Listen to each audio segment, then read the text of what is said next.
Hi, everyone. Welcome to the PoliticAL update with me, Alexandra Acker-Lyons. I pay attention to the political news so you don't have to. This is the advice I give my millionaire clients, and you get it for free. It is Friday, August 21st. Where did this month go? I'm going to jump in. Candidate news. We are almost done with primaries, people. We're almost done. Florida, huge upset in the Senate race. I am all about supporting women candidates, especially women of color. Even I did not believe Angie Nixon was going to win. Maybe let my bias show for my fellow SUNY Binghamton alum, Alex Vindman. She ran an amazing people-powered campaign, putting together a really incredible coalition. This is a very tough general election for anyone. I think it's particularly tough for her because she adopted the Democratic Socialist label, which just plays differently in Florida, especially South Florida. She pulled off one upset. Maybe she can do it again. And we cannot be writing off Florida. We have to be investing there. We have to be trying to reclaim power there. So we also saw David Jolly win that primary for governor, which was not unexpected, against Byron Donalds, also not unexpected on the Republican side. What is unexpected is polls are showing David Jolly within the margin of error. Some of us are old enough to remember Florida being the kind of ubiquitous swing state. Even in 2018, it was a 1-point race for governor.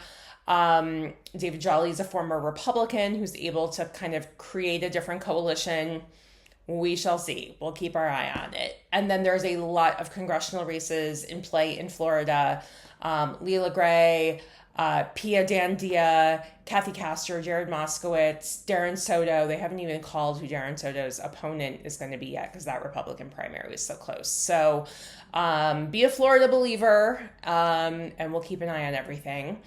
Also in Alaska, so Alaska has what's called jungle primaries, where everyone runs together. And then the top 4 candidates, regardless of party, move on to the general election.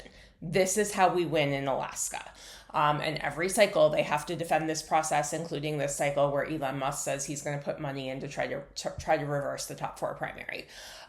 So what we saw on the Senate side is Mary Peltola got like 5 points more than Dan Sullivan, even when you account for the other Dan Sullivan, who is also running. She still came out on top. So it's a different electorate and a smaller electorate, but the fact that she was the top vote getter bodes very, very well for November.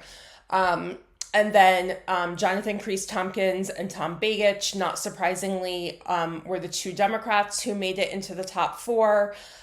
They have cut a deal that says whoever's in the lead after all the counting, the second one will drop out, so there's only 1 Democrat in the top 4.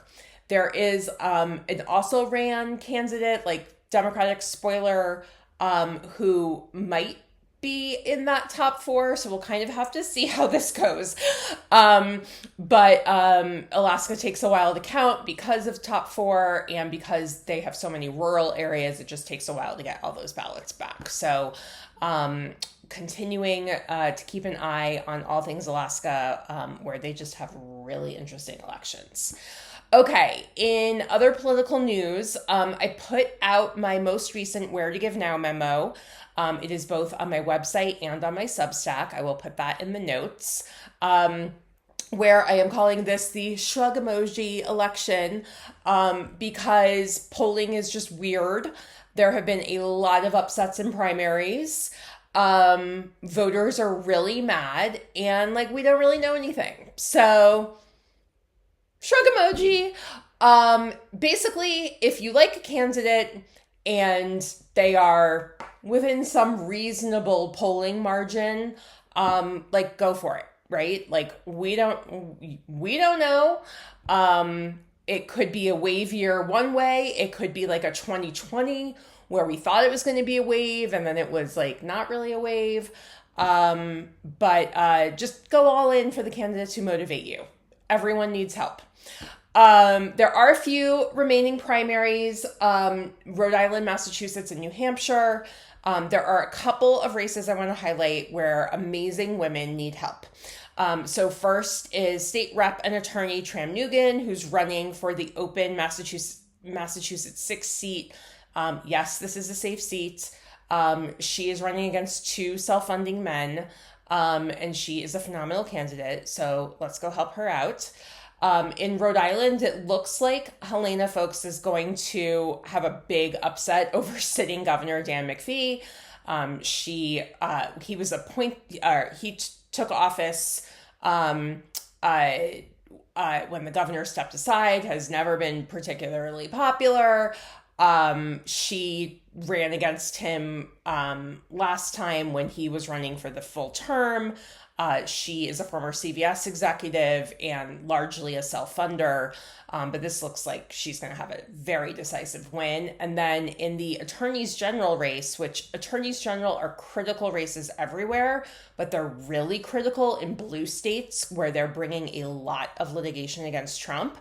Kim Ahern, who has worked at like every level of government, including in the Rhode Island Attorney's General office, is locked in a really tight fight against State Rep Joe Solomon, who is a conservative, anti-choice Democrat who voted against codifying Roe v. Wade into law. He does have a well-known name. He's from a well-known like political family.